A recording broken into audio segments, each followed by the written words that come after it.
8th standard മാത്സിലെ 4ാമത്തെ chapter ആയ polygons ബഹുഭുജങ്ങൾ എന്ന ചാപ്റ്ററിലെ regular polygons സമബഹുഭുജങ്ങൾ എന്നുള്ള പാർട്ടാണ് എക്സ്പ്ലെയിൻ ചെയ്യുന്നത്. എന്താണ് റെഗുലർ പോളിഗൺസ് എന്ന് നമ്മൾ ഫസ്റ്റ് പാർട്ടിൽ എക്സ്പ്ലെയിൻ ചെയ്തിട്ടുണ്ടായിരുന്നു. എന്താണ്? ഒരു പോളിഗണിന്റെ എല്ലാ ആംഗിൾസും തമ്മിൽ ഈക്വൽ ആകണം, അതേപോലെ എല്ലാ സൈഡ്സ് തമ്മിലും ഈക്വൽ ആകണം. അങ്ങനെയുള്ള പോളിഗൺസിനെയാണ് നമ്മൾ റെഗുലർ പോളിഗൺസ് അല്ലെങ്കിൽ സമബഹുഭുജങ്ങൾ എന്ന് പറയാം. നമുക്ക് വരയ്ക്കാൻ പറ്റുന്ന ഏറ്റവും ചെറിയ പോളിഗൺ എന്ന് പറയുന്നത് ട്രയാങ്കിൾ അഥവാ ത്രികോണാണ്. ഒരു ട്രയാങ്കിളിന്റെ 3 സൈഡ്സും ഈക്വൽ ആണെന്നുണ്ടെങ്കിൽ ആ ട്രയാങ്കിളിനെ നമ്മൾ ഈക്വലാട്രൽ ട്രയാങ്കിൾ സമഭുജ ത്രികോണം എന്ന് പറയും. ഈ ഈക്വലാട്രൽ ട്രയാങ്കിളിന്റെ 3 ആംഗിൾസും തമ്മിൽ ഈക്വൽ ആയിരിക്കും, അതേപോലെ 3 സൈഡ്സും തമ്മിൽ ഈക്വൽ ആയിരിക്കും. ഇതിനെ നമ്മൾ ഈക്വലാട്രൽ ട്രയാങ്കിൾ എന്ന് പറയും, അതായത് സമഭുജ ത്രികോണം. ഇനി 4 സൈഡ്സും ഈക്വൽ ആയിട്ടുള്ള പോളിഗൺ, അതേപോലെ 4 ആംഗിൾസും തമ്മിൽ ഈക്വൽ ആകണം. ഇങ്ങനെയുള്ള 4 സൈഡുള്ള പോളിഗണിനെ നമ്മൾ സ്ക്വയർ എന്ന് പറയും, അതായത് സമചതുരം. ഇതും ഒരു റെഗുലർ പോളിഗൺ ആണ്. ഇനി 5 സൈഡുള്ള പോളിഗൺ ആണെന്നുണ്ടെങ്കിൽ അതിന്റെ 5 സൈഡ്സും തമ്മിൽ ഈക്വൽ ആയിരിക്കും, അതേപോലെ 5 ആംഗിൾസും തമ്മിൽ ഈക്വൽ ആയിരിക്കും. ഇങ്ങനെയുള്ള പോളിഗണിനെ നമ്മൾ റെഗുലർ പെന്റഗൺ എന്ന് പറയും. Regular pentagon സമപഞ്ചഭുജം. 6 സൈഡ്സും ഈക്വലും അതേപോലെ 6 ആംഗിൾസും തമ്മിൽ ഈക്വൽ ആയിട്ടുള്ള പോളിഗണിനെ നമ്മൾ റെഗുലർ ഹെക്സഗൺ എന്ന് പറയും, സമഷഡ്ഭുജം. അപ്പൊ ഇവിടെ നോക്കൂ, 3 സൈഡ്സും ഈക്വൽ ആയിട്ടുള്ള ട്രയാങ്കിളിനെ നമ്മൾ ഈക്വലാട്രൽ ട്രയാങ്കിൾ എന്ന് പറയും. അതേപോലെ 4 സൈഡ്സും ഈക്വൽ ആകണം, 4 ആംഗിൾസും ഈക്വൽ ആകണം. അങ്ങനെയുള്ള ക്വാഡ്രിലാറ്ററൽ അഥവാ ചതുർഭുജത്തെ നമ്മൾ സ്ക്വയർ എന്ന് പറയും. ഇനി ഇവിടുന്ന് അങ്ങോട്ടുള്ള എല്ലാ പോളിഗൺസിന്റെയും, അതായത് അത് റെഗുലർ പോളിഗൺ ആണെന്നുണ്ടെങ്കിൽ പോളിഗണിന്റെ പേരിന്റെ കൂടെ റെഗുലർ കൂട്ടി കൊടുത്തിട്ടാണ് നമ്മൾ പറയാം. അപ്പൊ ഒരു പോളിഗൺ റെഗുലർ പോളിഗൺ ആകണം എന്നുണ്ടെങ്കിൽ അതിന്റെ സൈഡ്സ് ഈക്വൽ ആകണം, അതായത് വശങ്ങൾ ഈക്വൽ ആകണം, അതേപോലെ ആംഗിൾസും ഈക്വൽ ആകണം, അതായത് കോണുകളും ഈക്വൽ ആകണം. അപ്പൊ ആംഗിൾസ് മാത്രം ഈക്വൽ ആണെന്നുണ്ടെങ്കിൽ അത് റെഗുലർ പോളിഗൺ ആകൂല, അതേപോലെ സൈഡ്സ് മാത്രമാണ് ഈക്വൽ എന്നുണ്ടെങ്കിലും അത് റെഗുലർ പോളിഗൺ ആകൂല. രണ്ടും ഈക്വൽ ആകണം. പക്ഷെ ട്രയാങ്കിളിന്റെ കേസിൽ അതിന്റെ 3 സൈഡ്സും ഈക്വൽ ആണെന്നുണ്ടെങ്കിൽ 3 ആംഗിൾസും ഈക്വൽ ആയിരിക്കും. 3ഉം 60 ഡിഗ്രി വെച്ചാണ് ഉണ്ടാകുക. അതായത് ട്രയാങ്കിളിന്റെ കേസിൽ 3 ആംഗിൾസും ഈക്വൽ ആണെന്നുണ്ടെങ്കിൽ അതൊരു റെഗുലർ പോളിഗൺ ആയിരിക്കും, അതേപോലെ 3 സൈഡ്സും ഈക്വൽ ആണെന്നുണ്ടെങ്കിലും അത് റെഗുലർ പോളിഗൺ ആയിരിക്കും. പക്ഷെ ഇവിടുന്ന് അങ്ങോട്ട് തൊട്ടിട്ടുള്ള പോളിഗണിനൊക്കെ സൈഡ്സ് എല്ലാം ഈക്വൽ ആണെന്നുണ്ടെങ്കിൽ അത് റെഗുലർ പോളിഗൺ ആയിക്കൊള്ളണമെന്നില്ല. അപ്പൊ നോക്കൂ, സ്ക്വയറിന്റെ കേസ് നമ്മൾ എടുക്കുകയാണെന്നുണ്ടെങ്കിൽ, അതായത് ചതുർഭുജത്തിന്റെ കേസ് എടുക്കുകയാണെന്നുണ്ടെങ്കിൽ റോംബസ് ഉണ്ടാവുമല്ലോ. റോംബസിന് 4 സൈഡല്ലേ ഉള്ളത്, 4 സൈഡ്സും ഈക്വൽ ആയിരിക്കുമല്ലോ. പക്ഷെ ഇതിന്റെ ആംഗിൾസ് ഈക്വൽ ആണോ? ഈ 2 ആംഗിളും തമ്മിൽ ഈക്വൽ ആയിരിക്കും, ഈ 2 ആംഗിൾസും തമ്മിൽ ഈക്വൽ ആയിരിക്കും. അതായത് ഇതിന്റെ 4 ആംഗിൾസും തമ്മിൽ ഈക്വൽ അല്ല, പക്ഷെ ഇവിടെ സൈഡ്സ് ഈക്വൽ ആണ് ഈ റോംബസിന്റെ കേസിൽ. അപ്പൊ ഇതൊരു റെഗുലർ പോളിഗൺ അല്ലല്ലോ. അതേപോലെ നമ്മളൊരു റെക്ടാങ്കിൾ എടുക്കുകയാണെന്നുണ്ടെങ്കിൽ, ചതുരം എടുക്കുകയാണെന്നുണ്ടെങ്കിൽ ഇതിന്റെ ആംഗിൾസ് എല്ലാം ഈക്വൽ ആണ്. എല്ലാ ആംഗിൾസും 90 ഡിഗ്രി ആയിരിക്കും ഉണ്ടാവുക. പക്ഷേ സൈഡ്സ് ഈക്വൽ അല്ലല്ലോ, ഓപ്പോസിറ്റ് സൈഡ്സ് ഈക്വൽ ആയിരിക്കും.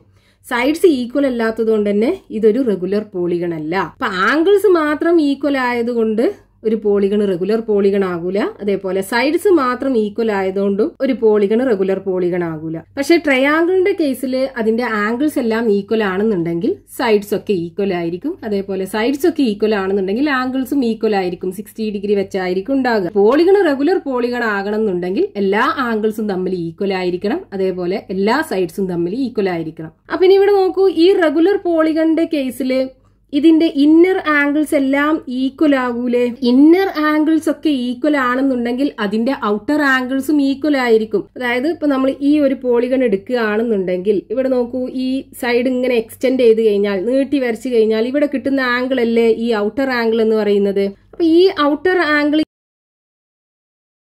180 ഡിഗ്രി മൈനസ് ഈ ഐ ആണ് ഇന്നർ ആംഗിൾ എന്നുണ്ടെങ്കിൽ 180 ഇത് കുറച്ചതാണ് ഇതിന്റെ ഔട്ടർ ആംഗിൾ. ഇവിടെ നോക്കൂ, എല്ലാ ആംഗിൾസും ഈക്വൽ ആയിരിക്കുമല്ലോ. അപ്പൊ എല്ലാ ഔട്ടർ ആംഗിൾസും എന്തായിരിക്കും?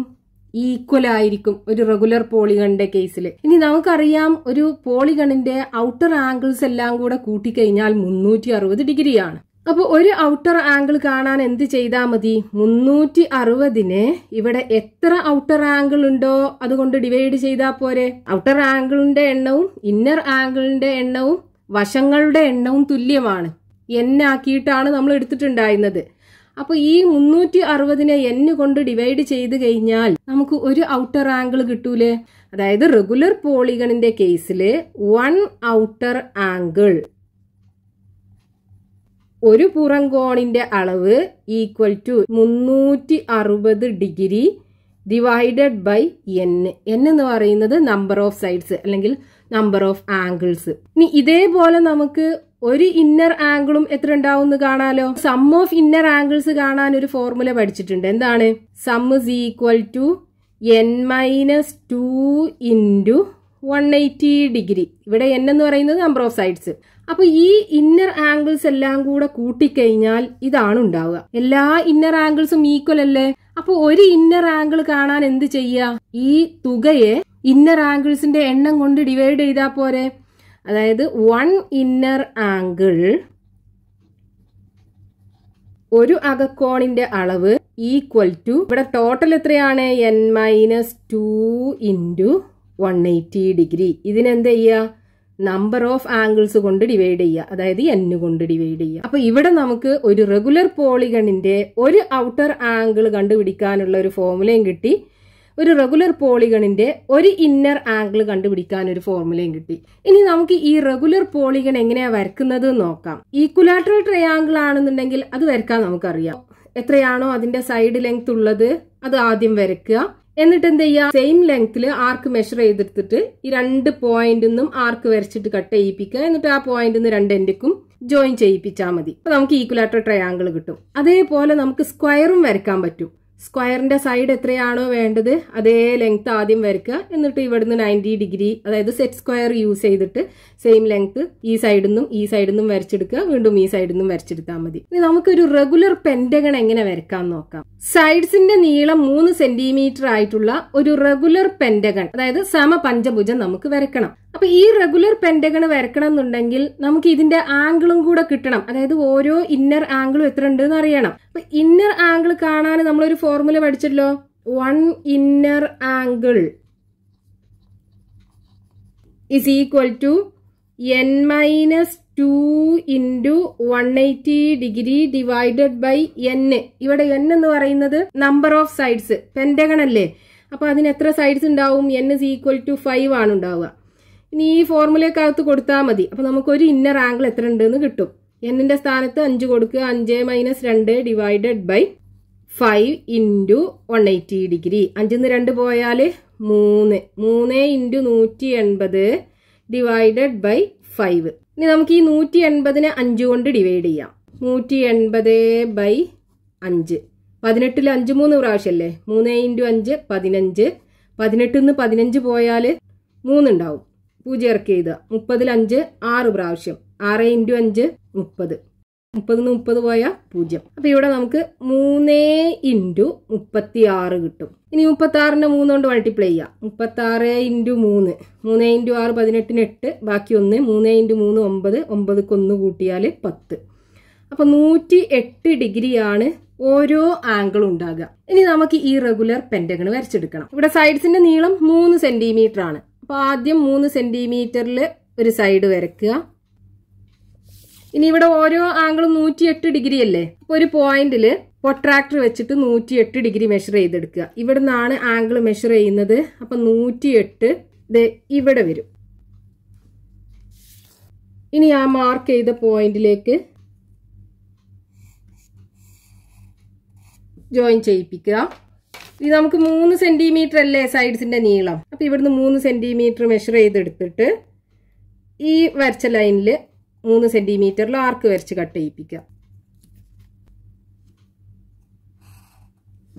ഇനി ഈ പോയിന്റിൽ വീണ്ടും പ്രൊട്രാക്ടർ വെച്ചിട്ട് 108 ഡിഗ്രി മെഷർ ചെയ്തെടുക്കുക. ഇവിടെ നിന്നാണ് ആംഗിൾ മെഷർ ചെയ്യുന്നത്. അപ്പൊ 108 ഇവിടെ വരും. ഇനി ആ പോയിന്റിലേക്ക് ജോയിൻ ചെയ്യിപ്പിക്കുക. ഇവിടുന്ന് നമുക്ക് 3 സെന്റിമീറ്ററിൽ ഈ ലൈന് വരച്ചാൽ മതി. ഇപ്പൊ നമുക്ക് 3 സൈഡ്സ് കിട്ടി. ഇവിടെ 3 സെന്റിമീറ്റർ ആണ് എടുത്തത്, ഇവിടെയും 3 സെന്റിമീറ്റർ ആണ് എടുത്തത്, ഇവിടെയും 3 സെന്റിമീറ്റർ ആണ് എടുത്തത്. ഇവിടുത്തെ ആംഗിള് 108 ഡിഗ്രി, ഇവിടെയും 108 ഡിഗ്രി. ഇനി നമുക്ക് 2 സൈഡ്സും കൂടെയാണ് വേണ്ടത്. പെന്റഗൺ അല്ലേ, അതിന് നമുക്ക് എന്ത് ചെയ്യാം, ഇവിടുന്ന് 3 സെന്റിമീറ്റർ മെഷർ ചെയ്തെടുക്കുക. എന്നിട്ട് ഈ പോയിന്റ് നിന്നും അതേപോലെ ഈ പോയിന്റ് നിന്നും 3 സെന്റിമീറ്റർ ഡിസ്റ്റൻസിൽ ആർക്കുകൾ വരച്ചെടുക്കുക. എന്നിട്ട് ഈ ആർക്കുകൾ രണ്ടും മീറ്റ് ചെയ്യുന്ന പോയിന്റിൽ നിന്ന് ഈ 2 എൻഡുക്കും ജോയിൻ ചെയ്യിപ്പിക്കുക. അപ്പൊ നമുക്ക് ഇവിടെ റെഗുലർ പെന്റഗൺ കിട്ടും. ഇതിന്റെ ഈ 2 സൈഡും നമ്മൾ 3 സെന്റിമീറ്ററിലല്ലേ ആർക്കുകൾ വരച്ചത്. അപ്പൊ ഇത് രണ്ടും 3 സെന്റിമീറ്റർ. ഈ 2 ആംഗിളും 108 ഡിഗ്രി വെച്ചാണ് ഉണ്ടാകുക. അപ്പൊ നമുക്ക് സൈഡ്സിന്റെ നീളം തന്നു കഴിഞ്ഞാൽ റെഗുലർ പെന്റഗൺ നമുക്ക് വരച്ചെടുക്കാൻ പറ്റും. ഇനി റെഗുലർ പോളിഗണിനെ നമുക്ക് വേറൊരു രീതിയിലും കൂടെ വരക്കാം. അതായത് ഇപ്പൊ നമുക്കൊരു റെഗുലർ പെന്റഗൺ ആണ് വരക്കേണ്ടത് എന്നുണ്ടെങ്കിൽ നമ്മൾ ആദ്യം ഒരു സർക്കിള് വരയ്ക്കുക.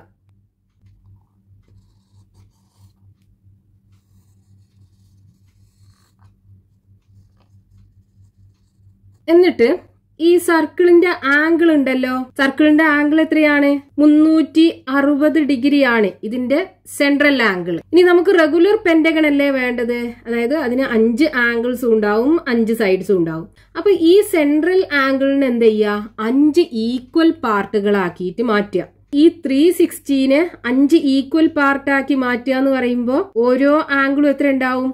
360 ഡിവൈഡഡ് ബൈ 5 എത്ര വരും? 360 ഡിവൈഡഡ് ബൈ 5. 36ൽ 5 7 പ്രാവശ്യം, 7 × 5 35. 6 5 പോയാ 1, 3 3 പോയാ 0. ബാക്കി 0 ഇറക്കി എഴുതുക. 10ൽ 5 2 പ്രാവശ്യം, 2 × 5 10, 10 10 പോയാ 0. അപ്പൊ ഇവിടെ നമുക്ക് 72 ഡിഗ്രിയാണ് ഓരോ ആംഗിളും ഉണ്ടാകുക. അപ്പൊ ഇനി ഈ സർക്കിളിന്റെ സെൻട്രൽ ആംഗിളിനെ 5 ഈക്വൽ ആംഗിൾസ് ആക്കിയിട്ട് ഡിവൈഡ് ചെയ്യുക. ഓരോ ആംഗിളും 72 ഡിഗ്രി ഉണ്ടാവും. അപ്പൊ അതിന് ആദ്യം നമ്മൾ ഒരു റേഡിയസ് വരക്കണം. ഇതേപോലെ ഒരു റേഡിയസ് വരയ്ക്കുക. എന്നിട്ട് ഈ സെൻട്രലില് പ്രൊട്രാക്ടർ വെച്ചിട്ട് 72 ഡിഗ്രി മെഷർ ചെയ്തെടുക്കുക. അപ്പൊ ഇവിടുന്നാണ് ആംഗിൾ മെഷർ ചെയ്യുന്നത്. അപ്പൊ 72 ഡിഗ്രി ഇത് ഇവിടെ വരും. എന്നിട്ട് ഈ സർക്കിളിൽ ആ പോയിന്റ് മാർക്ക് ചെയ്തിടുക. നമുക്ക് ഈ റേഡിയസ് കംപ്ലീറ്റ് ആയിട്ട് വരക്കേണ്ട ആവശ്യമില്ല. ഇവിടെ നമുക്ക് ഇങ്ങനെ മാർക്ക് ചെയ്തിടാം. എന്നിട്ട് ഇനി ഈ പോയിന്റിൽ നിന്ന് വീണ്ടും 72 ഡിഗ്രി മാർക്ക് ചെയ്തെടുക്കുക. ഇനി ഈ സെന്ററിൽ പ്രൊട്രാക്ടർ വെച്ചിട്ട് ഇവിടുന്നാണ് ആംഗിൾ മെഷർ ചെയ്യുന്നത്. അപ്പൊ 72 ഡിഗ്രി ഇവിടെ വരും. ഇനി ആ ആംഗിളും ഇവിടെ മാർക്ക് ചെയ്തിടുക.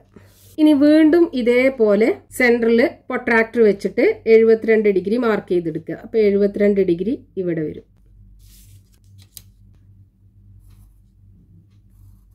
സർക്കിളിൽ മാർക്ക് ചെയ്യുക.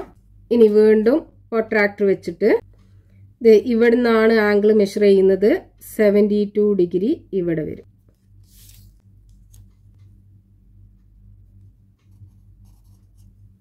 അതായത് നമ്മൾ ഈ സർക്കിളിന്റെ സെൻട്രൽ ആംഗിൾ 360 ഡിഗ്രി ആയിരുന്നു ഉണ്ടായിരുന്നത്. അതിനെ 72 ഡിഗ്രി വെച്ചിട്ട് 5 ആംഗിൾസ് ആക്കിയിട്ട് ഡിവൈഡ് ചെയ്തു.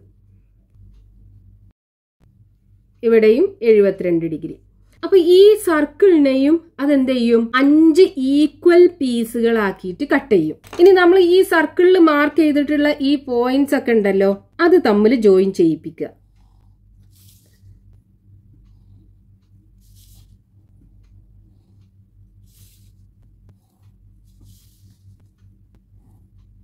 ഇപ്പൊ ഇവിടെ നമുക്കൊരു പെന്റഗൺ, അതായത് ഒരു പഞ്ചഭുജം കിട്ടി. ഇതിന്റെ എല്ലാ സൈഡ്സും ഈക്വൽ ആയിരിക്കും, അതേപോലെ എല്ലാ ആംഗിൾസും ഈക്വൽ ആയിരിക്കും. ഓരോ ആംഗിളും 108 ഡിഗ്രി വെച്ചായിരിക്കും ഉണ്ടാവുക. അതായത് ഒരു റെഗുലർ പെന്റഗൺ ആണിത്. ഇതേ രീതിയിൽ നമുക്ക് വരക്കാം. പക്ഷേ ഇവിടെയുള്ള പ്രശ്നം എന്താന്ന് വെച്ചാല്, ഇപ്പൊ നമുക്ക് ഈ പെന്റഗണിന്റെ സൈഡ് ലെങ്ത് ആണ് തന്നത് എന്നുണ്ടെങ്കിൽ നമുക്ക് ഈ സർക്കിളിന്റെ റേഡിയസ് എത്രയാണെന്ന് അറിയണ്ടേ? സർക്കിൾ വരച്ചിട്ടാണല്ലോ അതിൽ നമ്മൾ 5 ഈക്വൽ പാർട്ടുകളാക്കിയിട്ട് ഡിവൈഡ് ചെയ്തത്. അപ്പൊ ഈ സർക്കിളിന്റെ റേഡിയസ് അറിയണം, എന്നാലേ നമുക്ക് എന്ത് ചെയ്യാൻ പറ്റുള്ളൂ, ഈ സർക്കിൾ വരച്ചിട്ട് ഇതുപോലെ റെഗുലർ പോളിഗൺ വരക്കാൻ പറ്റുള്ളൂ. സൈഡ്സിന്റെ, അതായത് വശങ്ങളുടെ നീളമാണ് തന്നിട്ടുള്ളത് എന്നുണ്ടെങ്കിൽ നമ്മൾ ആദ്യം വരച്ച ആ രീതിയിൽ റെഗുലർ പോളിഗൺ വരക്കാൻ പറ്റും. ഇനി സർക്കിളിന്റെ റേഡിയസ് അഥവാ ആരമാണ് നമുക്ക് തന്നിട്ടുള്ളത് എന്നുണ്ടെങ്കിൽ ഈ രീതിയിലും നമുക്ക് റെഗുലർ പോളിഗൺ വരക്കാൻ പറ്റും.